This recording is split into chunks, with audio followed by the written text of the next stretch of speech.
Hello guys, pag-usapan lang natin ang breaking news. May pasabog nga naman kasi ang balibalita at exclusive na pinag-uusapan ngayon. Daniel Padilla at Ian di pakakabog sa SB19. Yan kasi ang dapat nating alamin. Kung totoo nga ba ang sinasabi ng balita kay Daniel Padilla at Ian. Dahil alam niyo naman siguro, napakagaling din naman kasi umawit ni Daniel Padilla at lalong-lalo na kasi pagaling ng pagaling si Daniel Padilla ayon kasi sa mga netizens at mga sausawerang kapitbahay. Lalong-lalo na sa mga solid fans ni Daniel Padilla. Kaya nga naman daw, hindi pakakabog sa SB19. Siyempre, aalamin natin sa bonggang-bonggang pasabog ng balita. Ayon kasi sa balita, tuloy na ang Detour US Tour 2025 nila Daniel Padilla at Ian Veneracion at nag-announce na ang dating singer na si Lerma de la Cruz ng 5 show para sa concert tour na iyon. Si Lerma at ang kanyang Versi Company ang promoter ng US concert tour nila Daniel Padilla at Ian. Na alam nyo naman siguro, siyempre, tuloy-tuloy pa rin ang tour nila Daniel Padilla at Ian. Siyempre, yan ang dapat nating alamin. Kasi marami na nga naman kasi ang nagtatanungan kung kailan mangyayari ang kaganapan na ito. Siyempre, kaya nga naman kasi inaalam nating lahat ang ganap ni Daniel Padilla. Lalong-lalo na kasi sa lahat ng mga pinag-uusapan ngayon, si Daniel Padilla ay hindi pa rin nalalaos. Lalong-lalo na sa pag-awit at lalong-lalo na sa pag-acting. Siyempre, kailangan din nating subaybayan ang mga bonggang balita patungkol kay Daniel Padilla. Ang bongga nga dahil ngayon pa lamang ay ang dami ng nagbibilian ng tickets para sa 5 show ni Daniel Padilla at Ian.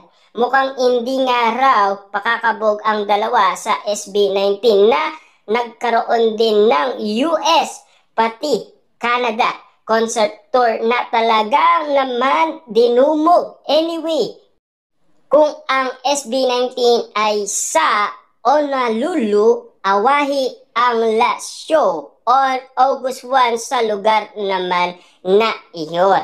Ang kick-out show ni na Daniel at Ian. Siyempre alam niyo naman siguro kung bakit nga naman kasi kaagad-agad bumibili ng ticket ang mga solid fans ni Daniel Padilla. Kasama na rin ang mga Katniel fans. Meron pa kasing mga Katniel fans sa ibang bansa na naririnig natin na sinasabi sa lahat ng social media na ngayon ay kalat na ang balita. Ayon pa sa karagdagan balita, pero sa Hilton Hawaiian Village naman ang venue ni Daniel Padilla at Ian on September 14. Next show ni Daniel at Ian ay sa September 19 sa Pax Theater, Red Hood City, California na malapit na sa San Francisco. Sa Grand Theater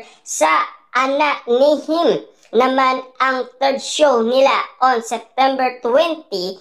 Go naman sila sa Texas on September 26 at sa Emmanuel Center sa May Stockport ang fourth show nila. Finalis show naman nila on September 27 sa On Courage, Alaska. Yan kasi ang mga update na gagawin umano ni Daniel Padilla at Ian sa kanilang concert. Siyempre, huwag natin kakalimutan sa September 14, lalong-lalo na sa September 19. At siyempre, September 20 at lalong-lalo na September 26. Siyempre, ang finale, September 27. Na dapat ay updated lahat tayo sa lahat ng concert tour ni Daniel Padilla. Tamang-tama nga naman kasi ang update noon sa atin ni Jake Costura na talagang focus muna si Daniel Padilla sa kanyang music industry. Yan kasi ang update sa atin noon at yan din kasi ang ula ni Jake Costura kay Daniel Padilla. Kita nyo naman, no? Hanggang ngayon, hindi pa rin nalalaos itong si Daniel Padilla. Marami pa rin nagtitiwala kay Daniel Padilla. Pero last 2023, hindi ganyan ang paniniwala ng karamihan. Gusto siyang pabagsakin at wala talaga ni isa ang naniniwala sa kanya dahil sa nangyaring iwalayan.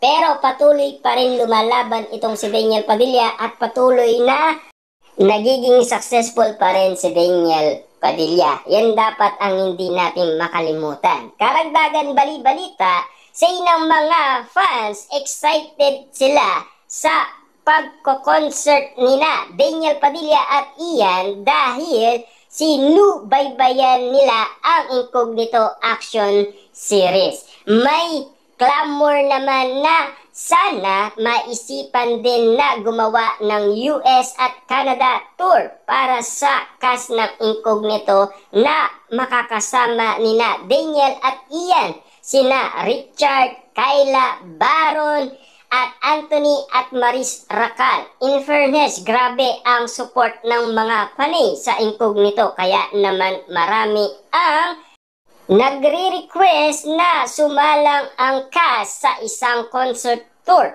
Ha? Yan kasi kung bakit nga naman binalita sa atin ng balita, ang napakabangong balita patungkol umano kay Daniel Padilla. Dahil mukhang hindi nga naman sila pakakabog sa SB19 at patutunayan nga naman yan ni Daniel Padilla at Ian sa kanilang darating na tour. Na alam nyo naman siguro, bawat ganap ni Daniel Padilla ngayon, 100% talagang pinapatunayan niya at bigay todo nga naman ito at talagang ataw na ataw sa pag-awit si Daniel Padilla. Lalong-lalo na yung napanood nating Incognito na kanyang teleserye. Grabe!